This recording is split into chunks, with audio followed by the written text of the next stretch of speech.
अगर आपको conceptual understanding develop करनी है, आपको कॉन्सेप्ट समझने हैं, तो आपको एक proper full length detail one shot video देखना ही पड़ेगा। भाई रिप्रोडक्शन का मतलब है एक ऐसी प्रोसेस जिससे कोई भी लिविंग ऑर्गेनिज्म, एंड जब मैं बोलती हूँ ना कोई भी लिविंग ऑर्गेनिज्म, उसमें एक छोटा सा सिंगल सेल्यूलर अमीबा, एक सिंगल सेल्ड बैक्टीरिया से लेके मल्टी सेल्यूलर ऑर्गेनिजम्स जैसे कि ह्यूमन बींग्स हो गए, दूसरे एनिमल्स हो गए, प्लांट्स हो गए, फंजाई हो गए, एल्गी हो गई, सारे के सारे लिविंग ऑर्गेनिजम्स उसमें इंक्लूडेड हैं। तो एसेक्सुअल रिप्रोडक्शन के यहाँ पे हमारे पास अलग अलग टाइप्स हैं। सबसे पहला है फिजन।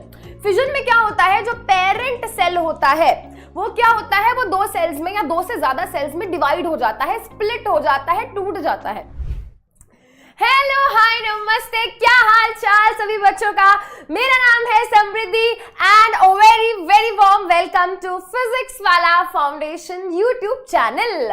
तो भाई आज है हमारा माइंड मैप सीरीज बायोलॉजी का लेक्चर नंबर 3, यानी कि आज के सेशन में हम रिवाइज करने वाले हैं कौन सा चैप्टर, जिसका नाम है हाउ डू ऑर्गेनिजम्स रिप्रोड्यूस। अब एनसीईआरटी हमसे पूछ रही है, बताओ हाउ डू ऑर्गेनिजम्स रिप्रोड्यूस। नहीं, एनसीईआरटी हमसे नहीं पूछ रही, एक्चुअली हमने एक क्वेश्चन पूछा कि ऑर्गेनिजम्स कैसे रिप्रोड्यूस करते हैं, तो एनसीईआरटी ने उस बात का जवाब दिया, हमको बताया कि भाई रिप्रोडक्शन ये है, रिप्रोडक्शन इतने टाइप से होता है, इस ऑर्गेनिज्म में रिप्रोडक्शन का टाइप ये है, वो प्रोसेस कैसे होती है, एंड सो ऑन।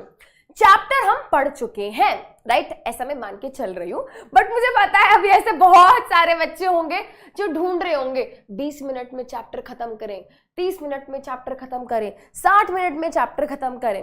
बेटा फिर चैप्टर ना सिर्फ खत्म ही होगा, समझ नहीं आएगा। अगर आपको कंसेप्चुअल अंडरस्टैंडिंग डेवलप करनी है, आपको कॉन्सेप्ट समझने हैं, तो आपको एक proper full length detail one shot video देखना ही पड़ेगा। टाइम थोड़ा कम है, राइट, और आपको लग रहा है कि पहले कुछ पढ़ा हुआ था, टाइम थोड़ा कम है, तो ये video will help you to revise the concepts, right. तो पहले ही बता रही हूँ, एक्सपेक्टेशंस ये मत रखना कि अरे मैम आपने ये स्किप कर दिया, वो स्किप कर दिया। आई एम टेलिंग यू बेटा, this is the mind map video, this is the concept mapping video, यानी कि हम यहाँ पे जो भी इस चैप्टर के कॉन्सेप्ट्स हैं उनको रिकॉल करेंगे एंड उनको हम यहाँ पे डिस्कस करेंगे, डिस्कस एज इन रिवाइज करेंगे। तो भाई विदाउट वेस्टिंग टाइम स्टार्ट करते हैं हमारा आज का session, mind map session on how do organisms reproduce. तो चैप्टर का नाम है हाउ डू ऑर्गेनिजम्स रिप्रोड्यूस, यानी कि यहाँ पे एक टर्म आ रहा है जिसका नाम है रिप्रोडक्शन। रिप्रोडक्शन का मतलब क्या है, सबसे पहले ये जान लेते हैं। भाई रिप्रोडक्शन का मतलब है एक ऐसी प्रोसेस जिससे कोई भी लिविंग ऑर्गेनिज्म, एंड जब मैं बोलती हूँ ना कोई भी लिविंग ऑर्गेनिज्म, उसमें एक छोटा सा सिंगल सेल्यूलर अमीबा, एक सिंगल सेल्ड बैक्टीरिया से लेके मल्टी सेल्यूलर ऑर्गेनिजम्स जैसे कि ह्यूमन बींग्स हो गए, दूसरे एनिमल्स हो गए, प्लांट्स हो गए, फंजाई हो गई, एल्गी हो गई, सारे के सारे लिविंग ऑर्गेनिजम्स उसमें इंक्लूडेड हैं। तो रिप्रोडक्शन एक ऐसी प्रोसेस जिससे कोई भी लिविंग ऑर्गेनिज्म अपने जैसा एक और नया इंडिविजुअल बना दे, या एक से ज्यादा भी हो सकता है।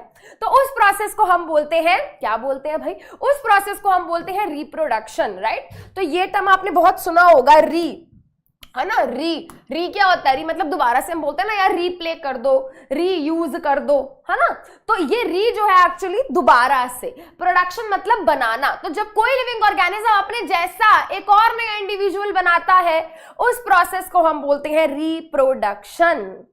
एंड इस रिप्रोडक्शन की बात करें तो रिप्रोडक्शन जो होता है वो कोई लाइफ प्रोसेस नहीं होता। पहली बात, लाइफ प्रोसेस वो प्रोसेस होती है जो हमको जिंदा रखने में मदद करती है। बहुत ही सिंपल भाषा में मैंने बोली ये बात, है ना, ऐसी प्रोसेसेस जिनकी वजह से हम जिंदा रह पाते हैं।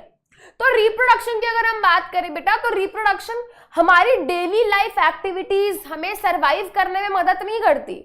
तो कोई अगर एनिमल है, कोई भी पर्सन है, अगर वो डिसाइड करे कि भाई मेरे को जिंदगी भर रिप्रोड्यूस नहीं करना, I don't want to have babies all my life, तो इसका मतलब ये थोड़ी है उसको कल सांस नहीं आएंगे, वो मर जाएगा। No, it is not a life process, but still it is a very important process, क्योंकि इसी प्रोसेस की वजह से जो डिफरेंट स्पीशीज की पॉपुलेशन है वो अर्थ पे मेंटेन हो पाती है। समझ रहे हो, अगर कोई भी स्पीशीज है उसकी पॉपुलेशन बढ़ रही है, तो वो क्यों बढ़ रही है, क्योंकि वो रिप्रोड्यूस कर रहे हैं। अगर कोई भी किसी भी ऑर्गेनिज्म की पॉपुलेशन घट रही है, इसका मतलब यह है कि जो एग्जिस्टिंग ऑर्गेनिजम्स है वो कम रिप्रोड्यूस कर रहे हैं, वो अपने जैसे ऑर्गेनिजम्स कम बना रहे हैं। एंड अगर कोई भी स्पीशीज ये चाहती है कि भाई हमारी पॉपुलेशन इस अर्थ पे मेंटेन रहे, तो वो बहुत जरूरी है कि वो क्या करते रहे, रिप्रोड्यूस करते रहे।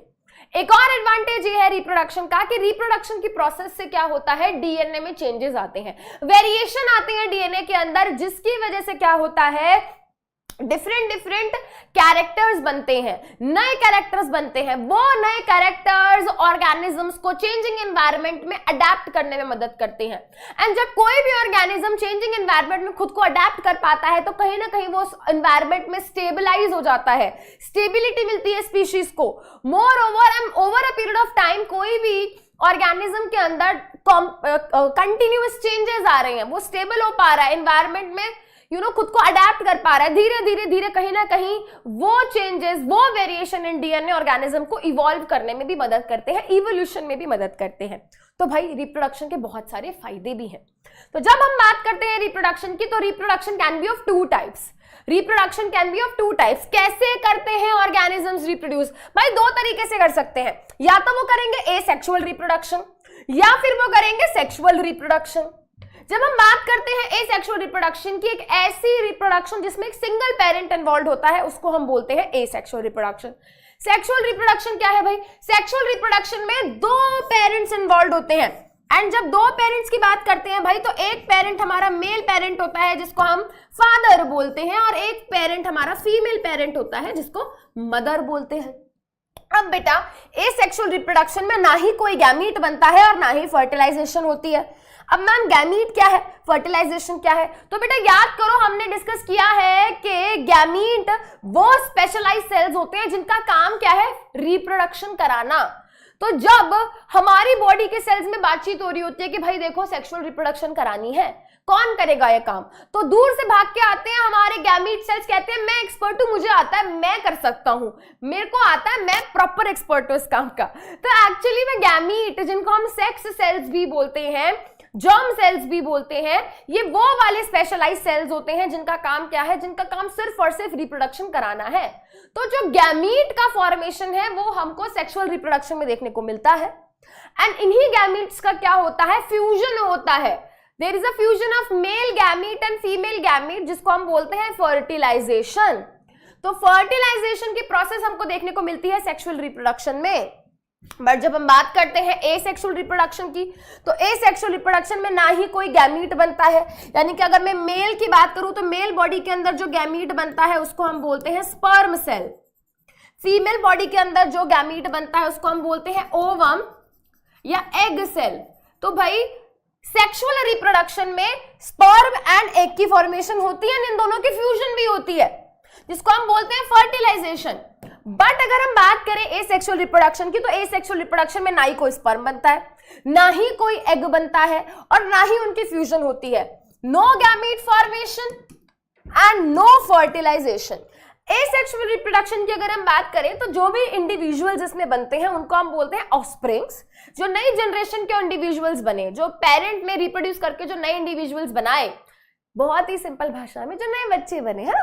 बट हम अमीबा का बच्चा ये तो नहीं बोलेंगे, बैक्टीरिया का बच्चा ये तो नहीं बोलेंगे, तो हम बोल देते हैं ऑफस्प्रिंग्स। तो ऑफस्प्रिंग्स जो बनते हैं बेटा वो जेनेटिकली क्या होते हैं, एक दूसरे से सिमिलर होते हैं। बट सेक्सुअल रिप्रोडक्शन में बेटा जो ऑफस्प्रिंग्स बनते हैं वो जेनेटिकली बिल्कुल एक दूसरे से सेम नहीं होते, दे आर नॉट सिमिलर। तो ये तो क्या है भाई, डिफरेंस है किसमें, एसेक्सुअल रिप्रोडक्शन में एंड सेक्सुअल रिप्रोडक्शन में। नाउ आपके दिमाग में भी ये क्वेश्चन आ रहा होगा, मैम कौन से ऑर्गेनिजम्स शो करते हैं एसेक्सुअल रिप्रोडक्शन एंड कौन से ऑर्गेनिजम्स शो करते हैं सेक्सुअल रिप्रोडक्शन? सो देखते हैं बेटा यहाँ पे one by one. Asexual reproduction जो होती है वो दिखाते हैं वो ऑर्गेनिजम्स जो थोड़े लोअर ऑर्गेनिजम्स है। लोअर ऑर्गेनिज्म जैसे कि सिंगल सेल ऑर्गेनिजम्स हो गए, और अगर मल्टी सेल्यूलर भी है तो बहुत कॉम्प्लेक्स बॉडी नहीं होती उनकी, बहुत ही सिंपल बॉडी स्ट्रक्चर वाले ऑर्गेनिजम्स एसेक्सुअल रिप्रोडक्शन दिखाते हैं। तो हमने भाई बहुत सारे अलग अलग तरीके के एसेक्सुअल रिप्रोडक्शन मेथड्स डिस्कस करे, एक बार फटाफट से उनको रिकॉल कर लेते हैं। तो एसेक्सुअल रिप्रोडक्शन के यहाँ पे हमारे पास अलग अलग टाइप्स हैं। सबसे पहला है फिजन। फिजन में क्या होता है, जो पेरेंट सेल होता है वो क्या होता है, वो दो सेल्स में या दो से ज्यादा सेल्स में डिवाइड हो जाता है, स्प्लिट हो जाता है, टूट जाता है। So this is fission. तो अगर मेरा पेरेंट सेल दो सेल्स में टूट रहा है तो that type of fission will be known as binary fission. क्या बोला जाएगा? उसको बोला जाएगा बाइनरी फिजन। बाय मतलब टू, राइट? तो एक ऐसा फिजन जिसमें पेरेंट सेल दो डॉटर सेल्स बनाता है उसको हम बोलते हैं बाइनरी फिजन। अब ये बाइनरी फिजन के भी डिफरेंट टाइप्स है, जैसे कि irregular binary fission, longitudinal binary fission, transverse binary fission. Irregular binary fission में क्या होता है, जो हमारा पेरेंट सेल है वो किसी भी रैंडम प्लेन में टूट जाता है। मतलब ये कि अगर मैं यहाँ पे अमीबा की बात करूं, लेटस से मैंने यहाँ पे क्या बनाया, मैंने यहाँ पे अमीबा बना दिया, ये मैंने इसका न्यूक्लियस बना दिया। नाउ ये क्या करेगा बेटा, दो डॉटर सेल्स में डिवाइड होगा। अब दो डॉटर सेल्स में जब ये डिवाइड होगा तो ये क्या ऐसे टूट रहा है, ये ऐसे टूट रहा है, ऐसे ऐसे, ये किसी भी रैंडम प्लेन में डिवाइड हो सकता है, कुछ भी फिक्स्ड नहीं है। So such type of irregular binary fission is known as irregular binary fission। और ये हमको कहां देखने को मिलता है? We can observe this type of irregular binary fission in amoeba। ये हम अमीबा के अंदर ऑब्जर्व कर सकते हैं। When we talk about longitudinal binary fission, longitudinal binary fission देखने को मिलता है हमको एक ऑर्गेनिज्म में जिसका नाम है लिशमैनिया। लिशमैनिया भी अमीबा की तरह एक सिंगल सेल ऑर्गेनिज्म होता है एंड इसके बॉडी के सरफेस के ऊपर इस तरीके से फ्लैजिला पाया जाता है जिसकी मदद से ये मूव करता है। लिशमैनिया क्या करता है, जब ये बाइनरी फिशन करता है तो इसका एक फिक्स्ड प्लेन है। इसको पहले से ही पता है कि भाई मुझे इस प्लेन में, लॉन्गिट्यूडनल प्लेन में क्या करना है, ब्रेक होना है, मुझे इस प्लेन में डिवाइड होना है। ये ऐसे नहीं होएगा, ऐसे नहीं होएगा, ऐसे नहीं होएगा, ये हमेशा अपने लॉन्गिट्यूडनल प्लेन में, लेंथ में क्या होगा, हमेशा डिवाइड होगा। तो इस टाइप की बाइनरी फिशन को हम बोलते हैं लॉन्गिट्यूडनल बाइनरी फिशन। एंड जब ये डिवाइड होगा तो हमको मिलेंगे दो डॉटर सेल्स मिलेंगे, तो हुई ना बाइनरी फिशन। तो इस तरीके की बाइनरी फिशन हमको कहां देखने को मिलती है, ये हमको देखने को मिलती है लिशमैनिया के अंदर। एक और बात बहुत ध्यान से सुनेंगे, लिशमैनिया जो है वो क्या है भाई, लिशमैनिया एक तरीके का प्रोटोजोआ है एंड इससे एक डिजीज होती है जिसका नाम होता है काला अजार। क्या नाम है भाई डिजीज का? डिजीज का नाम है काला अजार, ब्लैक फीवर। ठीक है, चलिए जी। उसके बाद ट्रांसवर्स बाइनरी फिशन है, दो ये हमारे कोर्स में नहीं है, ठीक है, बट यहाँ पे बात कर रहे हैं टाइप्स की तो एक बार देख लेते हैं। बहुत सिंपल, ये हमको देखने को मिलता है पैरामीशियम के अंदर, बिल्कुल जूते जैसा ना, जूते के अंदर जो पतावा डाला जाता है वैसी सी शेप होती है इसकी। ठीक है, एंड ये जो होता है बेटा, जब हम इसकी बात करते हैं, है ना, ऐसे बनाऊंगी तो तुमको बेटर तरीके से समझ आएगा, है ना, इस तरीके से होता है एंड ये हमेशा ये अपने ट्रांसवर्स प्लेन में इस तरीके से हॉरिजॉन्टली डिवाइड करता है। ये कभी लेंथ में डिवाइड नहीं करता, नो, ये हमेशा इस तरीके से क्या होता है, ट्रांसवर्सली डिवाइड होता है एंड दो डॉटर सेल्स बना देता है। तो इस तरीके की बाइनरी फिशन को हम बोलते हैं ट्रांसवर्स बाइनरी फिशन। क्या बोलते हैं? Transverse binary fission. एंड सभी बाइनरी फिशन के अंदर एक चीज कॉमन है कि आखिरी में क्या होता है, हमको दो डॉटर सेल्स मिल जाते हैं एंड वो डॉटर सेल्स किस प्लेन में डिवाइड होने पे मिल रहे हैं, उसके बेसिस पे इसका डिवीजन हुआ है। Irregular longitudinal paramecium, sorry transverse, irregular amoeba के अंदर, लॉन्गिट्यूडनल लिशमैनिया के अंदर एंड ये पैरामीशियम के अंदर। फिजन का एक और टाइप है जिसको हम बोलते हैं मल्टीपल फिजन। बाइनरी फिजन में क्या था, दो डॉटर सेल्स बन रहे थे। मल्टीपल फिजन में क्या होगा, बहुत सारे डॉटर सेल्स बनेंगे, यानी कि पेरेंट सेल बार बार डिवाइड करेगा और एक बारी में बहुत सारे डॉटर सेल्स बनाएगा, इसीलिए इसको बोल देते हैं मल्टीपल फिजन। मल्टीपल फिजन हमको देखने को मिलता है किसके अंदर, मल्टीपल फिजन हमको देखने को मिलता है प्लाज्मोडियम के अंदर। प्लाज्मोडियम क्या है, प्लाज्मोडियम भी एक तरीके का प्रोटोजोआ है जो कि हमें बीमारी कॉज करता है, जिसको हम बोलते हैं मलेरिया। मलेरियल पैरासाइट इसको बोला जाता है एंड जब हमको मलेरिया होता है तो ये प्लाज्मोडियम हमारी बॉडी के अंदर जाता है, हमारे लिवर सेल्स को, रेड ब्लड सेल्स को इन्फेक्ट करता है एंड वहां पे जाके रिप्रोड्यूस करता है, मल्टीप्लाई करता है हमारे लिवर सेल्स में जाके, और ये मल्टीपल फिजन करके अपने नंबर को इंक्रीज करता है। Then we have budding। budding हमको देखने को मिल जाती है किसके अंदर, we can observe the process of budding in yeast, जो कि क्या है, एक तरीके का यूनिसेलुलर फंजाई है। ये हमको देखने को मिल जाता है हाइड्रा के अंदर। अगर हम देखें बेटा तो बडिंग के अंदर होता क्या है, बडिंग के अंदर देखो बेटा जो ऑर्गेनिज्म होता है उसकी बॉडी के ऊपर इस तरीके से एक छोटी सी आउटग्रोथ डेवलप होती है जिसको हम बोलते हैं बड, एंड धीरे धीरे आउटग्रोथ प्रॉपरली क्या हो जाती है, मैच्योर हो जाती है, एंड पूरा का पूरा अपना पेरेंट जैसा एक ऑर्गेनिज्म बन जाता है, एंड फाइनली ये बड क्या होती है, अपनी पेरेंट बॉडी से डिटैच हो जाती है, रिमूव हो जाती है, एंड ये जाके फिर अपनी जिंदगी जीता है as a new whole individual, right. देखो बेटा ये बाइनरी फिजन हो गया, एक पेरेंट सेल धीरे धीरे धीरे धीरे बाद में क्या हुआ, 2 डॉटर सेल्स बना लिए। यहाँ पे देखो बेटा मल्टीपल फिजन हुआ, कितने सारे डॉटर सेल्स बन गए। बडिंग हमने यहाँ देख लिया। अब देखते हैं यहाँ पे किसके बारे में, अब देखते हैं यहाँ पे स्पोर फॉर्मेशन के बारे में। जब हम स्पोर फॉर्मेशन के बारे में बात करते हैं तो स्पोर फॉर्मेशन जनरली हमको फंगस, फंजाई के अंदर देखने को मिलता है। फंजाई जैसे कि अगर हम बात करें किसकी, स्पोर बनते हैं हमारे किसके अंदर, राइजोपस के अंदर, जिसको हम बोलते हैं ब्रेड मोल्ड। ब्रेड मोल्ड के अलावा और भी बहुत सारे फंजाई जो हैं वो क्या करते हैं, स्पोर फॉर्मेशन के थ्रू रिप्रोड्यूस करते हैं। ब्रेड मोल्ड को हम राइजोपस भी बोलते हैं। इनके अंदर होता क्या है बेटा, इन ऑर्गेनिजम्स के अंदर छोटे छोटे स्पेशलाइज्ड सेल्स का फॉर्मेशन होता है जिनको हम बोलते हैं स्पोर्स। तो अगर आप इस ऑर्गेनिज्म की बॉडी देखोगे तो यहाँ पे आपको छोटे छोटे सेल्स दिखाई देंगे। These specialized cells are known as spores, and ये स्पोर्स जब एक सुटेबल मीडियम पे जाके गिरते हैं जहां पे उनको फेवरेबल कंडीशंस मिलती हैं तो ये जर्मिनेट होके पूरा का पूरा नया ऑर्गेनिज्म बना देते हैं। नया ऑर्गेनिज्म बन गया मतलब हो गई ना रिप्रोडक्शन, एंड रिप्रोडक्शन करने के लिए हमको कोई गैमेट नहीं बनाना पड़ा, ना ही हमको कोई किसी भी केस में, आप देखो किसी भी केस में ना ही हमने स्पर्म बनाया, ना ही हमने एग सेल बनाया, ना ही उनकी फर्टिलाइजेशन कराई, बट सभी केसेस में हमने एक नया इंडिविजुअल बना लिया, राइट। चलिए जी, अब यहाँ पे क्या रह गया, अब यहाँ पे रह गया एक, क्या ये रह गया, देखो फ्रैगमेंटेशन रह गया। फ्रैगमेंटेशन हमको देखने को मिलता है किसके अंदर, ये हमको देखने को मिलता है एल्गी के अंदर। एक मल्टी सेलुलर एल्गी होती है जिसका नाम होता है स्पाइरोगायरा। स्पाइरोगायरा एक ग्रीन कलर की एल्गी होती है। इसका नाम स्पाइरोगायरा इसलिए पड़ा है क्योंकि इसके अंदर स्पाइरल शेप के क्लोरोप्लास्ट पाए जाते हैं, एंड जैसे ये स्पाइरोगायरा मैच्योर होती है ये अपने टुकड़े टुकड़े कर लेती है, खुद ही अपने टुकड़े टुकड़े कर लेती है, एंड ईच टुकड़ा, each piece is known as fragment, and बाद में हर फ्रैगमेंट क्या होता है, मैच्योर हो जाता है, एक नया इंडिविजुअल बन जाता है। So this is the fragmentation. ये क्या है, ये है फ्रैगमेंटेशन। फ्रैगमेंटेशन हमको कहां देखने को मिलती है, फ्रैगमेंटेशन हमको देखने को मिलती है स्पाइरोगायरा के अंदर। So this is observed in spirogyra, ठीक है। Regeneration mode of asexual reproduction तो नहीं है। एक्चुअली में रीजनरेशन कोई भी ऑर्गेनिज्म रिप्रोड्यूस करने के लिए नहीं करता है।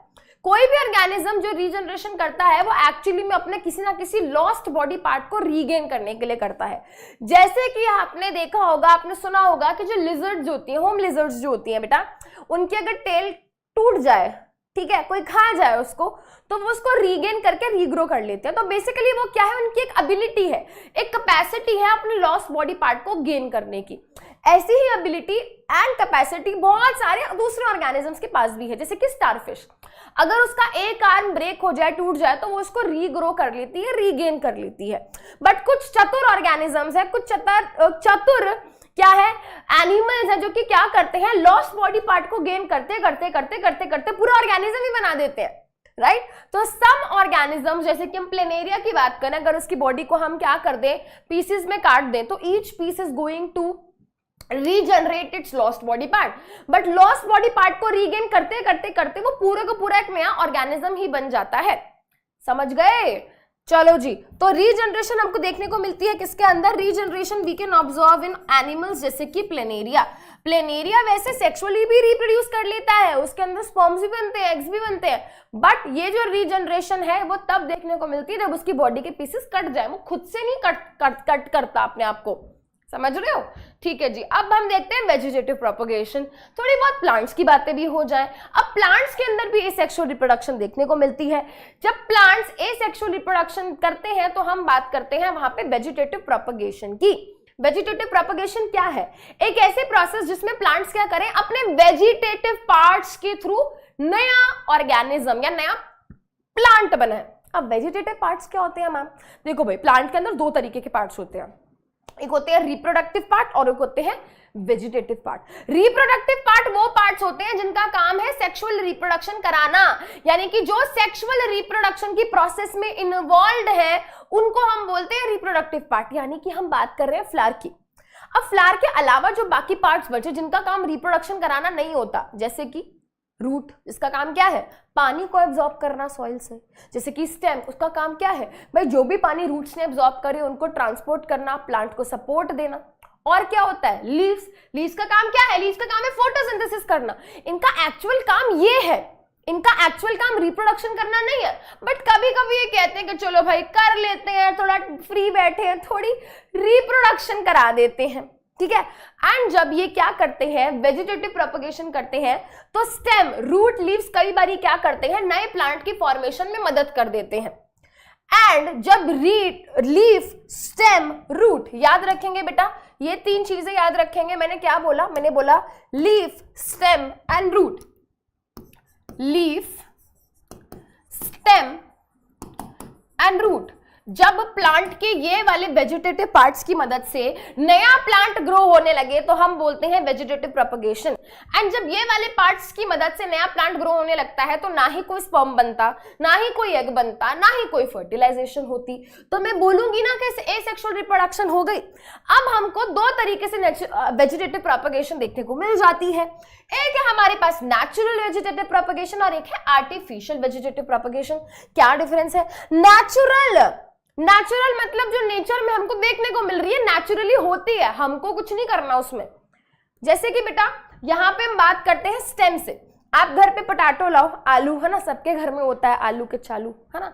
तो भाई आप देखो, जब हम पोटैटो की बात करते हैं, पोटैटो एक तरीके की अंडरग्राउंड स्टेम होती है, उसको हम बोलते हैं स्टेम ट्यूबर। तो आप अपने घर में बेटा एक आलू को छोड़ दो थोड़े दिन के लिए, है ना, उसको थोड़ा बहुत मॉइस्चर वगैरह दो, लाइट वगैरह दो, तो आप देखोगे उसमें से पौधा निकलने लगेगा।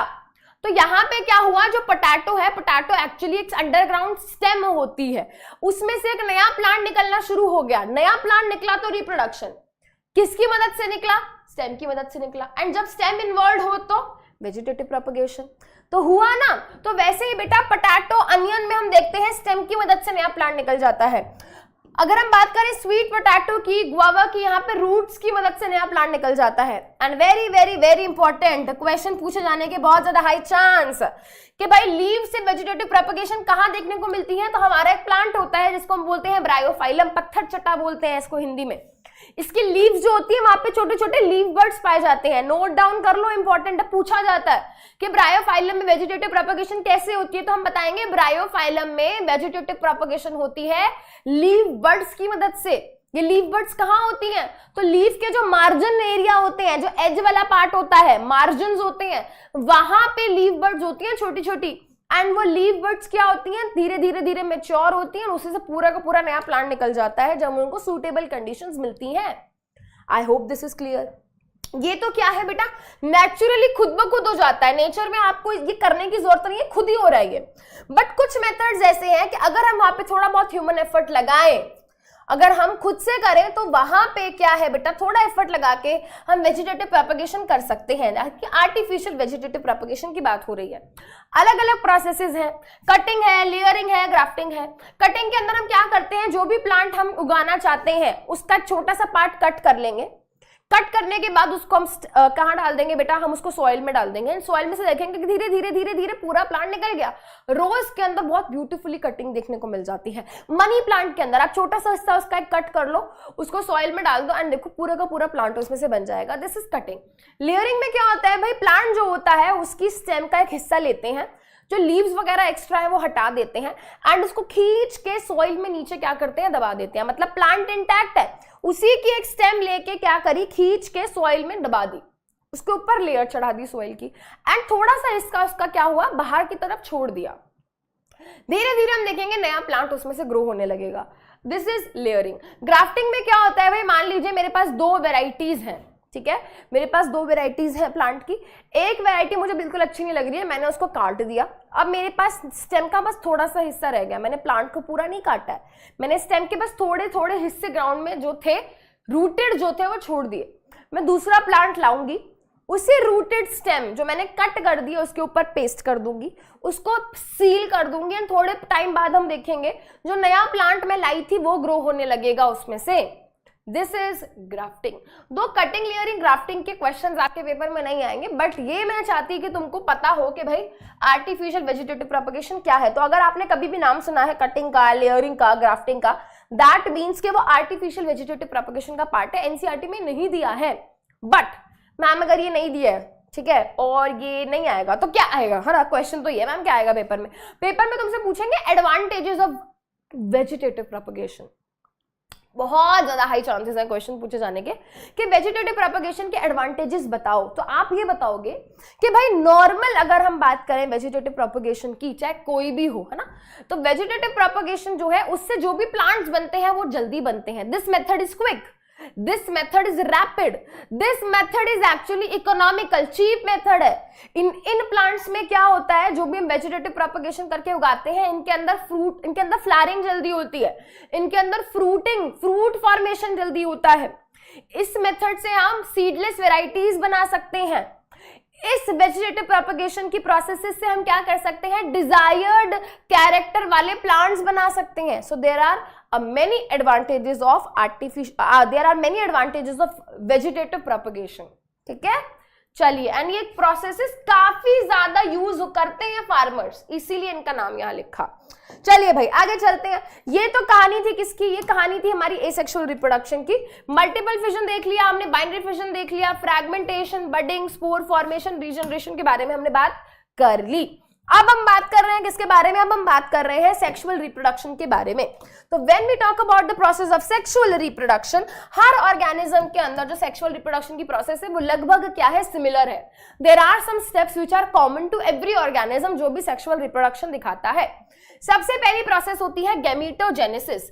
गैमीटोजेनेसिस का क्या मतलब है भाई, गैमीटोजेनेसिस का मतलब होता है गैमीट फॉर्मेशन।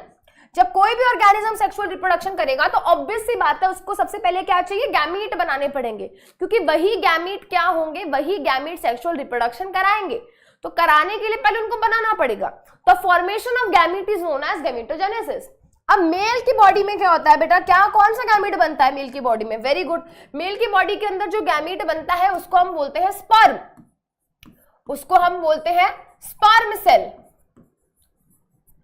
फीमेल की बॉडी के अंदर जो गैमीट बनता है उसको हम बोलते हैं एग सेल, उसको हम बोलते हैं एग सेल, वेरी गुड। अब मेल की बॉडी में स्पर्म बन रहा है जिस प्रोसेस से, मेल की बॉडी के अंदर जिस प्रोसेस से स्पर्म बन रहा है उस प्रोसेस को हम बोलते हैं स्पर्मैटोजेनेसिस, उसको हम बोलते हैं स्पर्मैटोजेनेसिस, यानी कि फॉर्मेशन ऑफ स्पर्म। जिस प्रोसेस से हमारा फीमेल बॉडी के अंदर एग सेल बन रहा है उस प्रोसेस को हम बोलते हैं oogenesis, यानी कि फॉर्मेशन ऑफ ओवम या फिर एग सेल। ठीक है जी, गैमीटोजेनेसिस हो गया, यानी कि गैमीट बन गए, अब वो तैयार है रिप्रोडक्शन कराने के लिए, नया ऑर्गेनिज्म बनाने के लिए। अब क्या होगा भाई, मेल पेरेंट के अंदर स्पर्म सेल बना है, फीमेल पेरेंट के अंदर एग सेल बना है, अभी दोनों डिफरेंट पेरेंट बॉडी के अंदर है। अगर मुझे दोनों को फ्यूज कराना है, एक दूसरे के साथ फर्टिलाइजेशन करानी है, तो बहुत जरूरी है कि इनको एक दूसरे की क्लोज प्रॉक्सिमिटी में लाना पड़ेगा। तो इस केस में जो सेकंड स्टेप हमारा रहेगा वो रहेगा गैमीट ट्रांसफर। जो गैमीट होते हैं उनको ट्रांसफर किया जाता है कहां पे, एक दूसरे के पास। तो जनरली देखा जाता है कि गैमीट जो ट्रांसफर होता है उसमें मैक्सिमम, है ना, मैक्स टू मैक्सिमम हमेशा देखा गया है कि जो स्पर्म सेल होता है वही क्या है, मूव करता है एग सेल की तरफ। इसीलिए यहाँ पे बेटा याद रखेंगे कि जो स्पर्म सेल होते हैं, अगर मैं ह्यूमंस की बात करूं या फिर प्लांट्स की बात भी करूं, तो वहां पे जो स्पर्म सेल्स होते हैं वो मोटाइल होते हैं, दे कैन मूव, बट जो एग सेल्स होते हैं दे कैन नॉट मूव। तो बेटा गैमीट ट्रांसफर होके वही जाएगा ना जो मूव कर सकता है। तो स्पर्म सेल जो होता है वो फीमेल बॉडी तक पहुंचता है, इसको हम बोलते हैं गैमीट ट्रांसफर। प्लांट्स के केस में क्या होता है, पॉलिनेशन के थ्रू पहुंचता है, पॉलन ग्रेन के अंदर हमारा फीमेल गैमीट होता है, वो ट्रांसफर हो जाता है, फीमेल बॉडी तक पहुंच जाता है, अभी हम आगे देखेंगे। एंड जब हम ह्यूमन बॉडी की बात करते हैं तो ह्यूमंस के केस में भी जो मेल बॉडी के अंदर स्पर्म सेल्स होते हैं वो ड्यूरिंग द प्रोसेस ऑफ कॉप्युलेशन, जिसको हम सेक्सुअल इंटरकोर्स बोलते हैं, उसके दौरान स्पर्म सेल्स जो होते हैं फीमेल बॉडी के अंदर इंसर्ट किए जाते हैं। तो यानी कि गैमीट्स को ट्रांसफर किया जाता है। अब जब गैमीट्स एक दूसरे की क्रॉस प्रॉक्सिमिटी में आ गए तो फिर होगी the process of fertilization. Fertilization अभी बताया था, what is fertilization? The fusion of male and female gamete को हम बोलते हैं फर्टिलाइजेशन। अब देखो बेटा ये क्या हो रहा है, ये फर्टिलाइजेशन हो रही है, ये यहां पे दिस इज फर्टिलाइजेशन। फर्टिलाइजेशन में हम देख पा रहे हैं जो हमारे मेल एंड फीमेल गैमेट है उन दोनों के बीच में फ्यूजन होगी। जब इन दोनों के बीच में फ्यूजन होगी तो सबसे पहली चीज बनेगी वो क्या होगी? वो होगा एक single cell, that will be a single cell जिसको हम बोलते हैं zygote. Just after the fertilization एक सेल बनता है, एक सिंगल सेल बनता है बेटा, एक सिंगल सेल बनता है जिसको हम बोलते हैं जाइगोट। तो फर्टिलाइजेशन के बाद क्या हुआ बेटा? जाइगोट फॉर्म हुआ, फॉर्मेशन ऑफ जाइगोट हो गया जी, ठीक है। अब क्या होगा? अब डेवलपमेंट होगा जाइगोट का इनटू एम्ब्रियो। जाइगोट जो होगा बेटा वो धीरे धीरे एम्ब्रियो में कन्वर्ट होगा, ठीक है जी। देखो बेटा एक सेल था, अब वो एम्ब्रियो में कन्वर्ट हुआ, ठीक है। अब ये डेवलपमेंट हुई कैसे? ये एक सिंगल सेल है, ये एक सिंगल सेल डिवाइड होगा अपने जैसे, एक डिवाइड होके 1 से 2, 2 से 4, 4 से 8, 8 से 16, 16 से 32, 64, 128, 256 करते करते करते करते करते क्या होगा बेटा? हजारों सेल बन गए, हजारों सेल से लाखों सेल बन गए, करोड़ों सेल्स बन गए, टिश्यूज बन गए, ऑर्गन्स बन गए, करते करते पूरा ऑर्गेनिज्म बन गया। तो हर ऑर्गेनिज्म जो सेक्सुअल रिप्रोडक्शन दिखाता है, शो करता है, ये प्रोसेस करता है, वहां पे ये कुछ प्रोसेसेस कॉमन है। बट यहाँ पे जो मैंने एग्जांपल लिया है वो ह्यूमंस का एग्जांपल लिया है so that we all can relate to that. तो यहाँ पे क्या हो रहा है बेटा? फर्टिलाइजेशन हुई, फ्यूजन हुई मेल एंड फीमेल गैमीट की, यहाँ पे एक सेल बना जिसको हम जाइगोट बोलते हैं। हर ऑर्गेनिज्म के अंदर बेटा जो सेक्सुअल रिप्रोडक्शन करता है वहां जाइगोट बनता है पहले। अब जाइगोट के बाद बेटा क्या होगा? जाइगोट के अंदर बार बार क्या होंगे? एक तरीके की सेल डिवीजन होती है जिनको हम क्लीवेज बोलते हैं, वो होती है। एंड यहाँ पे ग्रुप ऑफ सेल बनता है जिसको हम बोलते हैं एम्ब्रियो। क्या बोलते हैं? इसको हम बोलते हैं एम्ब्रियो। तो embryo is basically a multi cellular structure. ये सिंगल सेलुलर है या मल्टी सेलुलर स्ट्रक्चर है, एक बॉल बन जाती है सेल की, एंड धीरे धीरे बेटा ये बॉल ऑफ सेल से धीरे धीरे टिश्यूज बनते हैं, धीरे धीरे ऑर्गन्स बनते हैं, करते करते पूरा ऑर्गेनिज्म बन जाता है। क्योंकि यहाँ पे हम ह्यूमंस का एग्जाम्पल ले रहे हैं बेटा, तो आप अगर यहाँ पे देख पा रहे हो, आई फील सो, तो आप देखो यहाँ पे कुछ इस तरीके का ह्यूमन टाइप स्ट्रक्चर बन रहा है ना, धीरे धीरे यहाँ पे कुछ ह्यूमन टाइप का स्ट्रक्चर बन रहा है। एंड जब मदर की बॉडी के अंदर ये एम्ब्रियो धीरे धीरे डेवलप हो रहा होता है तो एक स्टेज आती है जब हम कह सकते हैं कि हाँ यार कुछ ह्यूमन बेबी का फॉर्मेशन हो रहा है, दिख रहा है, कुछ हेड है, आर्म्स है, लेग्स यानी कि लिम्स वगैरह आप देख के बता सकते हो, थोड़ा बहुत रिकॉग्नाइजेबल है। तो जब इस तरीके की बॉल है सेल्स की, बहुत सारे सेल्स की एक बॉल बनी हुई है तो एम्ब्रियो, बट वो स्टेज जब आप रिकॉग्नाइज कर पाओ ये हेड है, ये आर्म्स हैं, ये लेग्स है, तो इस स्ट्रक्चर को फिर हम एम्ब्रियो नहीं बोलते, फिर हम इसको बोलते हैं कि फीटस बन रहा है, फीटस दिख रहा है, ठीक है। यहाँ पे क्या हम बोलते हैं इसको? हम बोलते हैं इसको फीटस। अब ये फीटस धीरे धीरे धीरे धीरे पूरा का पूरा ग्रो एंड डेवलप होगा, एंड ग्रो एंड डेवलप जब हो जाएगा अप्रोक्सीमेटली 9 मंथ्स बाद क्या होगा बेटा?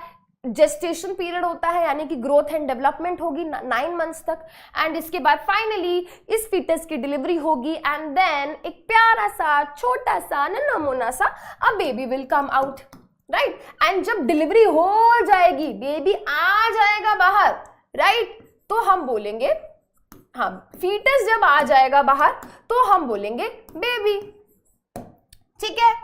तो ये ह्यूमन रिप्रोडक्शन का हमने क्या ले लिया? एक ओवरव्यू ले लिया, बट ये चीजें बेटा कॉमन हर ऑर्गेनिज्म में है।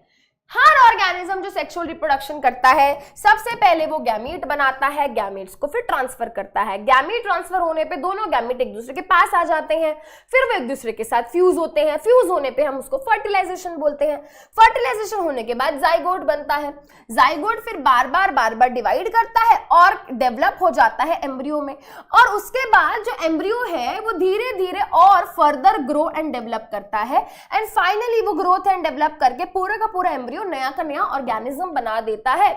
This is common to every organism जो सेक्सुअल रिप्रोडक्शन शो करता है। I hope this is clear.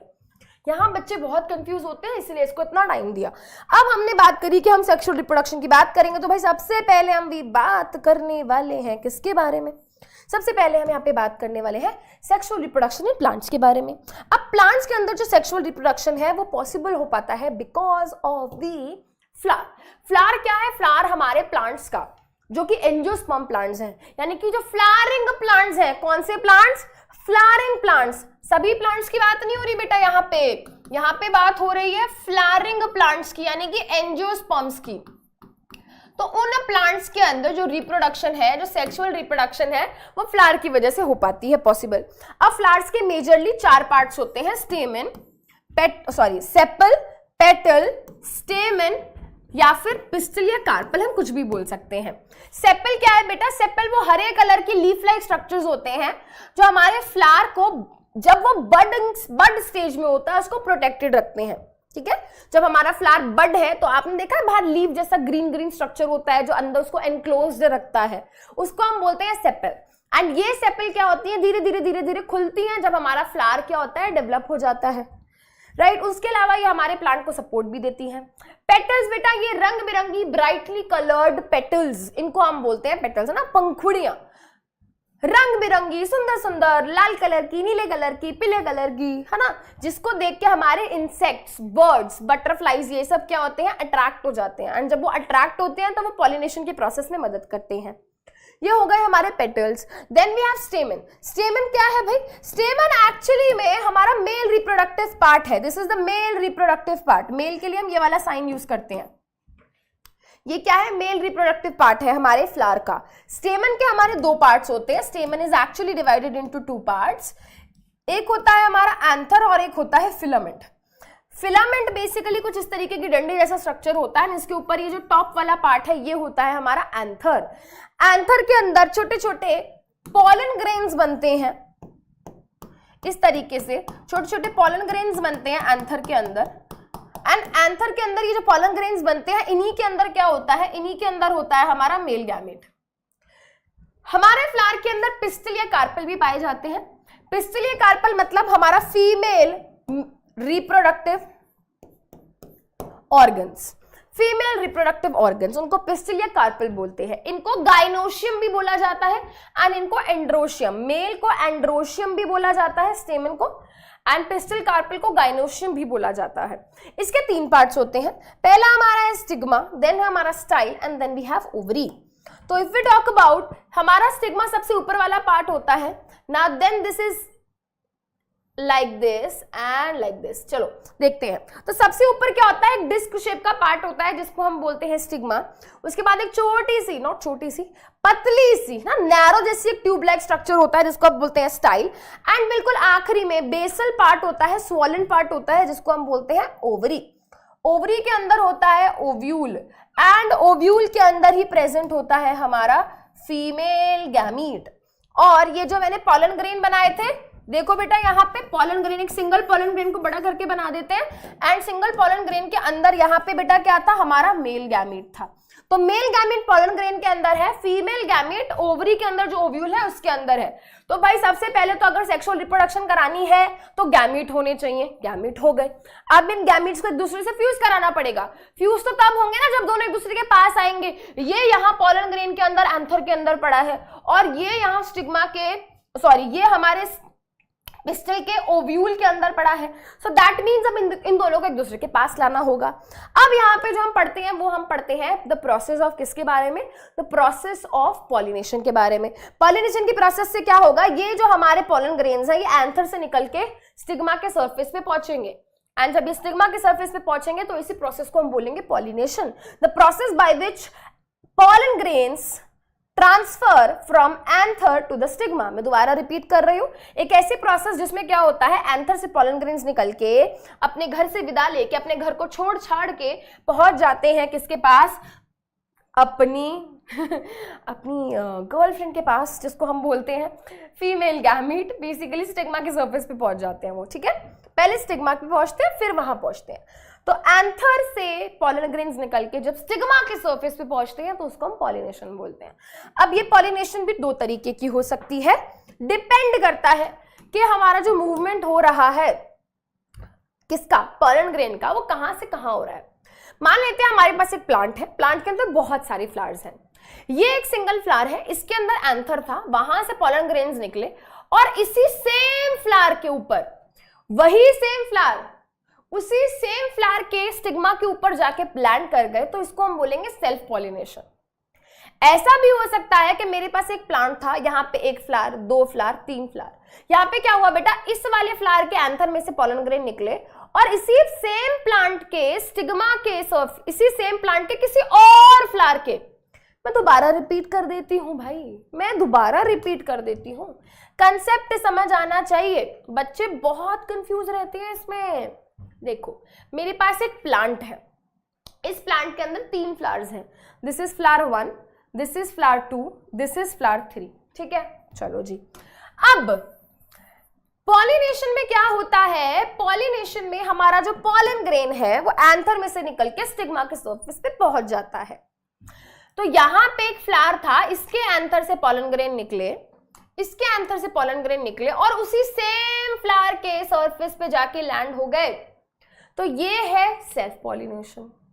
फिर हमारे पास वही सेम प्लांट है, उसी सेम प्लांट के अंदर बहुत सारे फ्लावर्स हैं, बहुत सारे फ्लावर्स में क्या हुआ, एक फ्लावर था, उसके एंथर में से पॉलन ग्रेन निकले और निकल के वो उसी सेम प्लांट के किसी दूसरे फ्लावर के स्टिग्मा के सरफेस पे पहुंच गए। प्लांट सेम ही है, बस प्लांट के अंदर बहुत सारे फ्लावर्स हैं, दो डिफरेंट फ्लावर्स हैं एक ही प्लांट में, तो इसको भी मैं बोलूंगी सेल्फ पॉलिनेशन, क्योंकि प्लांट तो सेम ही है ना, घर तो सेम है, घर के अंदर कमरे अलग अलग हो सकते हैं बट घर तो तुम्हारा ही रहेगा ना। तुम ड्राइंग रूम में बैठो, ठीक है, तुम बेडरूम में बैठो, तुम किचन में बैठो, तुम वॉशरूम में बैठो, तुम यही तो बोलोगे ना कि मैं घर में हूं अपने, है ना, ये तो नहीं बोलोगे कि पड़ोसी के घर में आ गया, अपना घर तो तुम्हारा ही रहेगा। वैसे ही ये हो गया सेल्फ पॉलिनेशन। अब दूसरा टाइप जो होता है वो होता है क्रॉस पॉलिनेशन का। क्रॉस पॉलिनेशन में क्या है भाई, एक प्लांट है दूसरा प्लांट है, दोनों प्लांट सेम स्पीशीज के हैं, ये रोज का है तो ये भी रोज का है, ये मैरीगोल्ड तो ये भी मैरीगोल्ड, ये सनफ्लावर तो ये भी सनफ्लावर, समझ रहे हो, ठीक है। अब होता क्या है भाई कि दो डिफरेंट प्लांट्स हैं एंड यहां से क्या हुआ, यहां से पॉलन ग्रेन्स निकले और इसके सरफेस पे इस प्लांट के एक फ्लावर के स्टिग्मा के सरफेस पे पहुंच गए, तो इसको हम बोलेंगे cross pollination. This is cross pollination. ये हो गए हमारे types of pollination, this is types of pollination. अब डिपेंडिंग अपॉन कि हमारा स्टेमन और पिस्टल क्या एक ही फ्लावर के अंदर है या वो डिफरेंट फ्लावर्स के अंदर है, इसके बेसिस पे हमारे पास टाइप्स ऑफ फ्लावर्स होते हैं। अगर हम बात करें there are two types of flowers, अगर मेरे फ्लावर के अंदर स्टेमन और पिस्टल दोनों एक साथ प्रेजेंट है, अगर फ्लावर के अंदर स्टेमन और पिस्टल क्या है, एक साथ प्रेजेंट है, ये मेरा फ्लावर है, इस फ्लावर के अंदर देखो स्टेमन भी दिख रहे हैं एंड पिस्टल भी दिख रही है, तो such type of flowers are known as bisexual flowers. Bisexual flowers के एग्जांपल्स हो गए हमारा हिबिस्कस, चाइना रोज, है ना, हमारा रोज, नॉर्मल रोज, ठीक है, पी हो गई, मटर, मस्टर्ड, ठीक है, सरसों, ठीक है, ये क्या है बेटा, कुछ एग्जाम्पल्स हैं हमारे बाइसेक्सुअल फ्लावर्स के। Then we have unisexual flowers. Unisexual flowers वो फ्लावर्स होते हैं जिनके अंदर यूनि मतलब सिंगल, एक सिंगल सेक्स ऑर्गन होगा, या तो भाई उनके अंदर स्टेमन होंगे या फिर उनके अंदर पिस्टल होंगे, समझ रहे हो, उनके अंदर दोनों एक साथ नहीं होते, एक होगा, या तो स्टेमन होगा या पिस्टल होगा, तो इन फ्लावर्स को हम बोलते हैं यूनिसेक्सुअल फ्लावर। तो अगर उसके अंदर स्टेमन है, अगर उस फ्लावर के अंदर क्या है, स्टेमन है, तो उस फ्लावर को मैं बोलूंगी स्टैमिनेट फ्लावर, और अगर उस फ्लावर के अंदर पिस्टल है तो उसको मैं बोलूंगी पिस्टिलेट फ्लावर। समझ आ रहा है। बाइसेक्सुअल फ्लावर के एग्जांपल्स देखे, यूनिसेक्सुअल की भी देखते हैं। यूनिसेक्सुअल फ्लावर्स हमको देखने को मिलते हैं पपाया में, वाटरमेलन में, कोकोनट में, मेज में, कैस्टर में, ठीक है, ये कुछ क्या है, कुछ एग्जांपल्स हैं ऐसे प्लांट्स के जिनके अंदर यूनिसेक्सुअल फ्लावर्स देखने को मिलते हैं। ठीक है मैम, ये भी समझ आ गया। मैम अभी भी नया प्लांट तो बना ही नहीं है, पॉलन ग्रेन आपने स्टिग्मा के सरफेस पे पहुंचा दिया, पॉलन ग्रेन आपने कहा था पॉलिनेशन की प्रोसेस से स्टिग्मा के सरफेस पे पहुंच गया मैम, बट मैम अभी तो पॉलन ग्रेन यहाँ है, जिसके अंदर मेल गैमीट है और फीमेल गैमीट यहाँ है, तो अभी भी दोनों क्या है, दूसरे से बहुत दूर है। कैसे हमारा मेल गैमीट फीमेल गैमीट तक पहुंचेगा और कैसे ये फ्यूज होंगे, कैसे नया प्लांट बनेगा, ये भी देख लेते हैं, देखते हैं। चलो भाई, अब होता क्या है, पॉलिनेशन के बाद क्या था, हमारा पॉलन ग्रेन स्टिग्मा के सरफेस पे पहुंच चुका है। स्टिग्मा के सरफेस पे पहुंचने के बाद क्या होता है, ये एक ट्यूब बनाता है जिसको हम बोलते हैं पॉलन ट्यूब। तो आप देख सकते हो कि यहाँ पे पॉलन ग्रेन में से क्या होता है, पॉलन ग्रेन की जर्मिनेशन होती है। पॉलन ग्रेन जर्मिनेट होता है तो वहां से एक ट्यूब निकलती है जिसको हम बोलते हैं पॉलन ट्यूब। अब पॉलन ट्यूब धीरे धीरे क्या होती है, हमारे ओव्यूल की तरफ ग्रो होती है। जहां हमारा ओव्यूल है, ओव्यूल की तरफ क्यों ग्रो हो रही है, क्योंकि ओव्यूल के अंदर क्या है, ओव्यूल के अंदर फीमेल गैमीट है एंड वहां पे कुछ ऐसे केमिकल्स रिलीज होते हैं जिन केमिकल्स की तरफ ये पॉलन ट्यूब क्या होती है, एक्चुअली ग्रो होना शुरू कर देती है। This is a very good example of chemotropism. Chemotropism में क्या होता था, केमिकल इज द स्टिमुलस, तो स्टिमुलस की तरफ ग्रोथ हो रही है, ट्रॉपिक मूवमेंट, याद करो, है ना, तो कीमोट्रोपिज्म इसको बोलते हैं।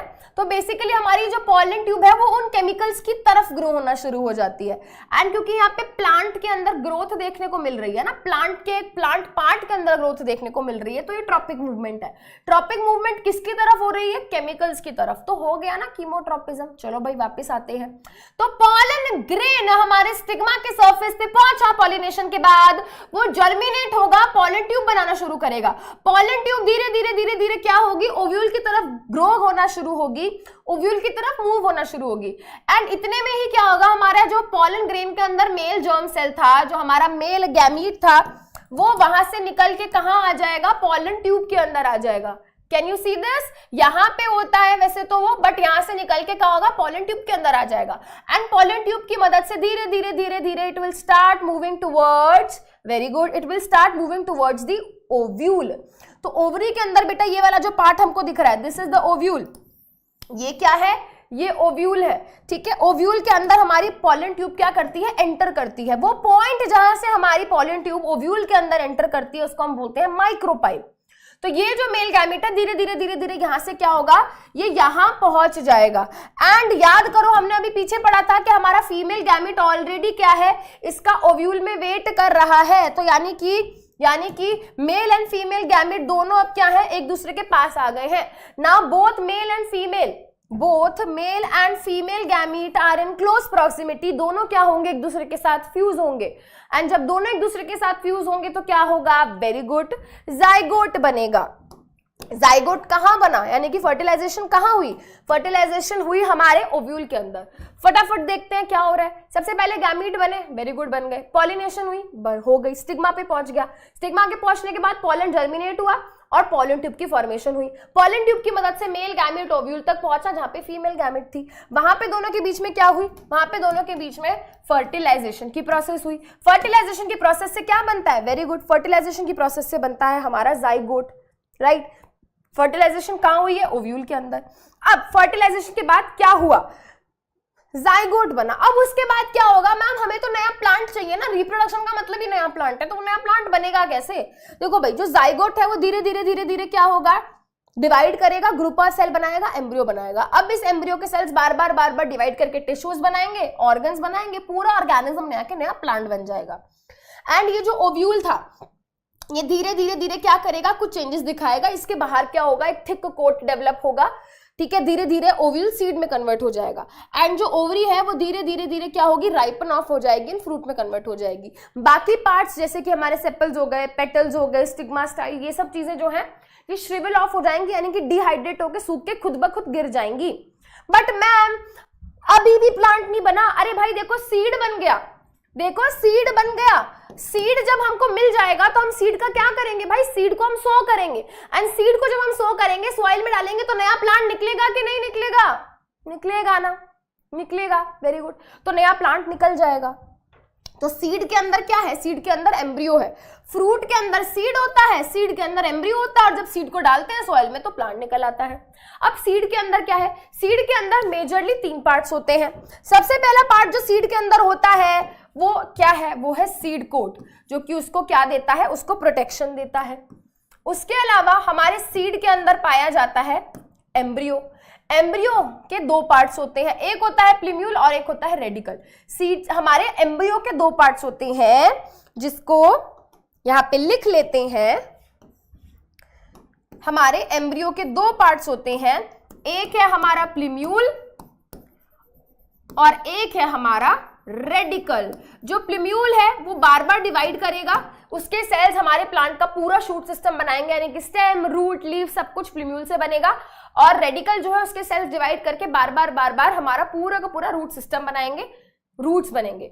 कॉटिलिडन, ये जो हमको दिख रहे हैं बेटा, ये दो स्ट्रक्चर्स, इनको कॉटिलिडन बोलते हैं। हमारा जो सीड है उसके अंदर जो एम्ब्रियो है उनके सेल्स बार बार डिवाइड करेंगे। डिवाइड करने के लिए एनर्जी चाहिए, एनर्जी के लिए फूड चाहिए, तो हमारे सीड के अंदर जो फूड रिजर्व रहता है, फूड स्टोर्ड रहता है, वो इन कॉटिलिडन्स के अंदर रहता है। अगर मेरे सीड के अंदर सिंगल कॉटिलिडन है तो उनको बोलेंगे मोनोकॉट सीड्स, और अगर मेरे सीड के अंदर दो कॉटिलिडन्स हैं तो उनको हम बोलेंगे डाइकॉट सीड्स। मोनोकॉट सीड्स पाए जाते हैं व्हीट के अंदर, राइस के अंदर, बैम्बू के अंदर, शुगर केन के अंदर, अनियन के अंदर, लिली के अंदर, है ना। ग्रासेस वाले जो प्लांट्स होंगे जैसे कि कॉर्न हो गया, मक्का, मेज, राइट। डाइकॉट सीड्स होते हैं हमारा राजमा, हमारा चना, ग्राम, एप्पल, मैंगो, बीन्स, पी, ये सब क्या है, डाइकॉट सीड्स के एग्जांपल्स हैं। अब पढ़ते हैं बेटा यहाँ पे हम क्या, हम पढ़ते हैं यहाँ पे हमारा human reproductive system. Human reproductive system में बेटा हम समझ चुके हैं जो मेजर चीज है वो ये है कि भाई मेल बॉडी में स्पर्म सेल बनता है, फीमेल बॉडी में एग सेल बनता है, ठीक है। दोनों के बीच में फर्टिलाइजेशन होती है, फर्टिलाइजेशन होने के बाद जाइगोट बनता है, फिर एम्ब्रियो बनता है, फिर फीटस बनता है, एंड इसकी ग्रोथ एंड डेवलपमेंट चलती है, एंड फाइनली बेबी की डिलीवरी हो जाती है। अब कौन सा पार्ट इसमें क्या इन्वॉल्वमेंट दिखाता है, सबसे पहले बेटा देख लो, ये बहुत इंपॉर्टेंट डायग्राम है, पेपर में आने के चांसेस बहुत हाई है। होता क्या है भाई, मेल बॉडी के अंदर एक पाउच लाइक स्ट्रक्चर होता है जिसको हम बोलते हैं स्क्रोटम। स्क्रोटम के अंदर पाई जाती है दो टेस्टिस, टेस्टिस ये वाला पार्ट है, एंड इस टेस्टिस के अंदर ही हमारे क्या होते हैं, स्पर्म सेल्स बनते हैं ह्यूमन बॉडी में, और यहीं पे टेस्टोस्टेरोन बनता है। Testosterone hormone is responsible for the various characters, जैसे कि बॉयज में दाढ़ी मूंछ आ जाना, आवाज भारी हो जाना, ठीक है, आर्मपिट्स में हेयर आ जाना, मतलब जो भी चेंजेस प्यूबर्टी के टाइम पे होते हैं वो टेस्टोस्टेरोन की वजह से होते हैं, और वो टेस्टिस में ही बनते हैं। टेस्टिस में हमारे स्पर्म सेल्स भी बनते हैं, ठीक है जी। स्पर्म सेल्स टेस्टिस के अंदर बन गए। टेस्टिस कहाँ है, स्क्रोटम में है। स्क्रोटम का जो बॉडी टेम्परेचर होता है, स्क्रोटम का जो टेम्परेचर होता है वो हमारे नॉर्मल बॉडी टेम्परेचर से 1.5 से 3 डिग्री सेल्सियस क्या होता है, थोड़ा कम होता है, एंड वो कम टेम्परेचर स्पर्म फॉर्मेशन की मदद करता है। तो भाई टेस्टिस में स्पर्म सेल्स बन गए हैं, टेस्टोस्टेरोन बन गया है। अब स्पर्म सेल्स हमको क्यों चाहिए, स्पर्म सेल्स से हम रिप्रोडक्शन कराना चाहते हैं, तो भाई टेस्टिस से इनको पहले बाहर निकालो। तो टेस्टिस से इनको बाहर की तरफ लेकर आती है एक ट्यूब जिसका नाम होता है वैस डिफरेंस। वैस डिफरेंस क्या करती है, वैस डिफरेंस कैरी करके लेके जाती है किसको, स्पर्म सेल्स को बाहर की तरफ, ठीक है जी। टेस्टिस में स्पर्म सेल्स बन गए, बाहर की तरफ वैस डिफरेंस लेकर जा रही है, एंड बाहर की तरफ ला रही थी पेनिस की तरफ। बट बीच में क्या हुआ, इसके दो फ्रेंड्स मिल गए, एक फ्रेंड का नाम है सेमाइनल वेसिकल और एक फ्रेंड का नाम है प्रोस्टेट ग्लैंड। वो कहते हैं वैस डिफरेंस को कि भाई रुक जा, हम तेरी मदद करते हैं, स्पर्म सेल्स के अंदर क्यों ना कुछ ऐसी चीजें मिक्स कर दें सो दैट स्पर्म को थोड़ी मदद मिल जाए, थोड़ी नरिशमेंट मिल जाए। तो वैस डिफरेंस जब इन स्पर्म सेल्स को लेके जा रही होती है तो सेमिनल वेसिकल में से कुछ फ्लूइड निकलती हैं, प्रोस्टेट ग्लैंड में से कुछ फ्लूइड निकलती हैं और स्पर्म सेल्स के साथ मिक्स हो जाती हैं। सेमाइनल वेसिकल्स में जो फ्लूइड निकलती है उसमें से फ्रक्टोज होता है, और ये फ्रक्टोज बेसिकली एनर्जी प्रोवाइड करता है स्पर्म सेल्स को। प्रोस्टेट ग्लैंड में से जो फ्लूइड निकलती है उसमें क्या होता है, एल्कलाइन बफर होता है। तो बेसिकली जब ये स्पर्म सेल फीमेल बॉडी के अंदर एंटर करेंगे वजाइना के थ्रू, तो वजाइना का जो पीएच होता है वो थोड़ा एसिडिक होता है, एंड उस एसिडिक पीएच में कहीं स्पर्म सेल्स मर ना जाए उससे बचाने के लिए पहले ही अपने साथ थोड़ा एल्कलाइन बफर लेकर आते हैं। तो वो एल्कलाइन बफर प्रोस्टेट ग्लैंड की फ्लूइड देती है। तो यहां से जो स्पर्म सेल्स निकले थे अब वो एक फ्लूइड के साथ मिक्स हो गए हैं जो कि seminal vesicle and prostate gland से निकली थी। एक और ग्लैंड होता है जिसका नाम होता है बल्बो यूरेथ्रल ग्लैंड, जिसको हम कॉपर्स ग्लैंड भी बोलते हैं। अब वो हमारा एनसीईआरटी में नहीं दिया है तो हम इतना डिटेल में यहाँ नहीं जाएंगे, बैच में मैंने डिस्कस किया है। तो यहाँ पे बेटा वो सब फ्लूइड मिक्स हो जाती है, एंड फ्लूइड जो बनती है उसको हम बोलते हैं सीमेन। तो यहाँ पे एक ट्यूब होती है जिसको हम बोलते हैं यूरेथ्रा। ये वही यूरेथ्रा है जिसकी मदद से यूरिन बाहर निकलता है। यही ट्यूब यूरेथ्रा स्पर्म्स को भी बाहर क्या करती है, रिलीज करने में मदद करती है। ये यूरेथ्रा जो होती है मेल्स के केस में पेनिस के थ्रू क्या होती है, सराउंडेड होती है, यानी कि पेनिस के अंदर ये यूरेथ्रा नाम की ट्यूब होती है। तो स्पर्म सेल्स बेटा वैस डिफरेंस की मदद से क्या आते हैं, यूरेथ्रा के पास आ जाते हैं। यूरेथ्रा के थ्रू धीरे धीरे धीरे धीरे क्या होता है बेटा, ये स्पर्म सेल्स बाहर रिलीज कर दिए जाते हैं during the time of copulation यानी कि सेक्सुअल इंटरकोर्स। पेनिस का क्या रोल है? पेनिस अगेन क्या है, एक कॉपुलेटरी ऑर्गन है, एक ऐसा ऑर्गन जो कॉपुलेशन में यानी कि सेक्सुअल इंटरकोर्स में मदद करता है। यानी कि पेनिस की मदद से ही फीमेल बॉडी के अंदर जो स्पर्म सेल्स हैं उनको प्लेस किया जाता है या रिलीज किया जाता है या डिपॉजिट किया जाता है। ठीक है, ये क्या है हमारा मेल रिप्रोडक्टिव सिस्टम। यानी कि अब हमने आखिरी चीज यहाँ पे पढ़ी कि भाई स्पर्म सेल्स को क्या कर दिया गया है, पेनिस की मदद से फीमेल बॉडी के अंदर छोड़ दिया गया है, रिलीज कर दिया गया है। अब फीमेल रिप्रोडक्टिव सिस्टम भी देखते हैं। फीमेल रिप्रोडक्टिव सिस्टम में क्या है बेटा, पहले मान के चलते हैं यहाँ पे कि स्पर्म सेल्स यहाँ से आ चुके हैं, अंदर एंटर हो चुके हैं और वो फाइनली यहाँ पे इस ट्यूब में पहुंच गए हैं जिसका नाम है फेलोपियन ट्यूब। इतना हम यहाँ पे मान के चल रहे हैं। ठीक है, इससे आप फर्दर आगे पढ़ेंगे तो यहाँ पे देखो बेटा, स्पर्म सेल्स यहाँ पे रिलीज कर दिए जाते हैं वजाइना के अंदर एंड वजाइना से ये मूव करके आगे की तरफ मूव करते हैं। ये भी कौन सा पार्ट है इसके बारे में बात करेंगे। एंड फाइनली वो यहाँ पहुंच गए हैं इस ट्यूब में जिसका नाम है फेलोपियन ट्यूब। ठीक है, अब देखते हैं होता क्या है। ठीक है, इतना हम मान के चल रहे हैं। होता ये है कि भाई यहाँ पे एक स्ट्रक्चर होता है जिसको हम बोलते हैं ओवरी। जैसे मेल्स में 2 टेस्टिस वैसे ही फीमेल्स में 2 ओवरीज होती हैं। कितनी ओवरी? वेरी गुड, 2 ओवरी होती हैं। तो ये एक ओवरी हो गई और ये एक ओवरी हो गई। ओवरी के अंदर क्या होते हैं बेटा, हमारे एग सेल डेवलप होते हैं यानी कि ओवम डेवलप होते हैं, मैच्योर होते हैं। एंड जब वो यहाँ से निकलते हैं और फेलोपियन ट्यूब में चले जाते हैं, ओवरी में बनते हैं बेटा एग सेल। और इसके अलावा हमारे जो हॉर्मोन्स हो गए, जैसे कि हमारा क्या हो गया, एस्ट्रोजन एंड प्रोजेस्टेरोन, ये भी यहीं बनते हैं। तो यहां से निकल के कहां जाते हैं, यहां से निकल के जाते हैं फेलोपियन ट्यूब में। इस प्रोसेस को हम बोलते हैं ओव्यूलेशन। यानी कि ओवरी से जब एग सेल निकल के फेलोपियन ट्यूब में चले जाए तो उसको हम बोलते हैं ओव्यूलेशन। ओव्यूलेशन हो गई, अब एग सेल वहां पे है, यहां से स्पर्म सेल्स आ चुके हैं और अब यहाँ पे क्या होगा, egg cell and sperm cell दोनों एक दूसरे के साथ फ्यूज करेंगे यानी कि फर्टिलाइजेशन होगी। तो ये जो ट्यूब लाइक स्ट्रक्चर है इनको हम बोलते हैं फेलोपियन ट्यूब या ओविडक्ट। एंड यही क्या है, यही वो जगह है जहां पे फर्टिलाइजेशन होती है यानी कि साइट ऑफ फर्टिलाइजेशन। फर्टिलाइजेशन होगी, जाइगोट बनेगा, जाइगोट से एम्ब्रियो बनेगा। अब एम्ब्रियो धीरे धीरे इस पियर शेप्ड ऑर्गन में आ जाएगा। ये पियर जैसा है ना, एक सैक जैसा, एक थैले जैसा एक स्ट्रक्चर होता है जिसको हम बोलते हैं यूट्रस। यूट्रस को वोम भी बोला जाता है। ये वही जगह है जहां पे क्या होगा, ग्रोथ एंड डेवलपमेंट होगी एम्ब्रियो की, यानी कि 9 महीने जो फीटस है वो यहीं पे ग्रो एंड डेवलप होगा। उसके अलावा बेटा यहाँ पे ग्रोथ एंड डेवलपमेंट होती कैसे है, जब यहाँ से एम्ब्रियो आता है तो वो इसकी वॉल होती है जिसको हम बोलते हैं एंडोमीट्रियम।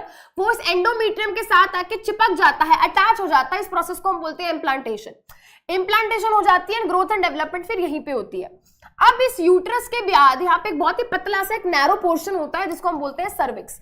सर्विक्स बहुत ही क्लोज्ड रहता है, बट जैसे जैसे डिलीवरी का टाइम पास आता है ये सर्विक्स धीरे धीरे धीरे धीरे धीरे क्या होता है, चौड़ा होना शुरू हो जाता है, धीरे धीरे डायलेट होना शुरू हो जाता है एंड धीरे धीरे खुलने लगता है। एंड जब डिलीवरी का टाइम काफी पास होता है तो ऐसा कहा जाता है कि ये लगभग 9 से 10 सेंटीमीटर चौड़ा हो जाता है, इतना ज्यादा खुल जाता है ये। यहाँ पे एक पोर्शन दिखाई दे रहा है, इसको हम बोलते हैं वजाइना। वजाइना को वल्वा भी कहा, वजाइना को बर्थ कैनाल भी कहा जाता है। एंड फाइनली जब baby foetus grow and develop हो गया है तो यही वजाइना के थ्रू ही क्या होगा, उसका जन्म होगा। इसको बर्थ कैनाल इसीलिए कहते हैं क्योंकि दिस इज द पैसेज वे, यहीं से बेबी को हम बाहर निकालने वाले हैं। ठीक है, वजाइना हमारे कॉपुलेशन में इन्वॉल्व होता है, यानी कि जो स्पर्म सेल्स होते हैं उनको यहीं पे रिलीज किया जाता है ड्यूरिंग द कॉपुलेशन। इस तरीके से क्या होता है, सेक्सुअल रिप्रोडक्शन होती है ह्यूमन बीइंग्स के अंदर। एक चीज और यहाँ पे है, इंपॉर्टेंट पॉइंट ये है कि जब हम बात करते हैं किसकी, when we talk about the process of human reproduction, तो वहां पे एक बहुत इंपॉर्टेंट टॉपिक प्लेसेंटा का है। प्लेसेंटा बेसिकली क्या है, एक स्पेशलाइज्ड ऑर्गन है जो कि प्रेगनेंसी के टाइम पे फीमेल बॉडी के अंदर बनता है। एंड फीमेल बॉडी में यूट्रस में जब फीटस ग्रो एंड डेवलप कर रहा है तो प्लेसेंटा की मदद से उसको न्यूट्रिशन मिलता है। तो ग्लूकोज है, ऑक्सीजन है, वो प्लेसेंटा की मदद से मिलती है। या फिर कोई वेस्ट है जो फीटस के अंदर बन रहा है तो वो प्लेसेंटा की मदद से वो बाहर की तरफ उसको रिलीज कर पाता है। तो जो न्यूट्रिशन का आदान प्रदान है, ऑक्सीजन कार्बन डाइऑक्साइड का आदान प्रदान है, वो कराने में कौन मदद करता है, प्लेसेंटा। फीमेल की बॉडी में एक और चीज देखने को मिलती है, मेंस्ट्रुएशन, सिर्फ फीमेल्स में, नॉट इन मेल्स। अब देखा जाता है बेटा कि हमारा जो यूट्रस है उसकी जो वॉल होती है जिसको हम एंडोमेट्रियम बोलते हैं, वो हर मंथ क्या करती है, खुद को प्रिपेयर करती है सो दैट वो इम्प्लांटेशन कर सके। बट हर मंथ तो प्रेगनेंसी नहीं होती, तो उस केस में क्या होता है, उस केस में जो एंडोमेट्रियम है वो क्या हो जाती है, जब हमारा एग सेल फर्टिलाइज नहीं होता, उस केस में जब एग सेल फर्टिलाइज नहीं होता तो इस केस में देखने को मिलता है कि जो हमारी ये यूट्रस की लाइनिंग है जिसको हम एंडोमेट्रियम बोलते हैं वो शेड हो जाती है। उसमें ब्लड वेसल्स होते हैं एंड ब्लड वेसल्स क्या होती हैं बेटा, रप्चर हो जाती हैं। तो रप्चर होने की वजह से क्या होता है, ब्लड वेसल्स रप्चर होंगी, ब्लड आएगा। सो वजाइना के थ्रू क्या होती है, ब्लीडिंग होती है, इसी प्रोसेस को हम बोलते हैं मेंस्ट्रुएशन। मेंस्ट्रुएशन बेटा जब गर्ल चाइल्ड होती है तो उनके अंदर मेंस्ट्रुएशन नहीं होती, बट एक पर्टिकुलर एज के बाद प्यूबर्टी के टाइम पे लगभग 11 से 12 साल की उम्र में लड़कियों के अंदर ये मेंस्ट्रुएशन की प्रोसेस स्टार्ट हो जाती है। जब पहले पीरियड्स आते हैं, पहली मेंस्ट्रुएशन होती है, उसको हम बोलते हैं मेनार्के। बट एक पर्टिकुलर एज जैसे कि 45, 50, 52 ईयर्स की एज में क्या होता है, फीमेल्स के अंदर ये मेंस्ट्रुएशन यानी कि ये वजाइनल ब्लीडिंग स्टॉप हो जाती है, उसको हम बोलते हैं मेनोपॉज। पॉज मतलब रुक जाना, तो मेंस्ट्रुएशन रुक जाना, ठीक है। एंड 45 to 50 इयर्स के बाद मेंस्ट्रुएशन नहीं होती फीमेल्स के अंदर। दोबारा बता रही हूं, just in case of females, not in males. चलो जी, बिल्कुल आखिरी topic, important topic, that is reproductive health.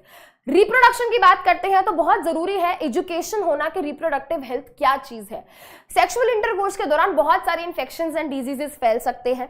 ऐसी डिजीजेस जो सेक्सुअली ट्रांसमिट होती है उनको हम बोलते हैं एसटीडीज, सेक्सुअली ट्रांसमिटेड डिजीजेस या सेक्सुअली ट्रांसमिटेड इंफेक्शंस। बहुत सारे इंफेक्शंस वायरल इंफेक्शंस होते हैं, बहुत सारे इंफेक्शंस बैक्टीरियल इंफेक्शंस होते हैं। एड्स है, जेनाइटल वार्ट्स है, ये वायरल इंफेक्शंस है जो कि वायरस से होते हैं, और एसटीडीज सेक्सुअली ट्रांसमिट होते हैं।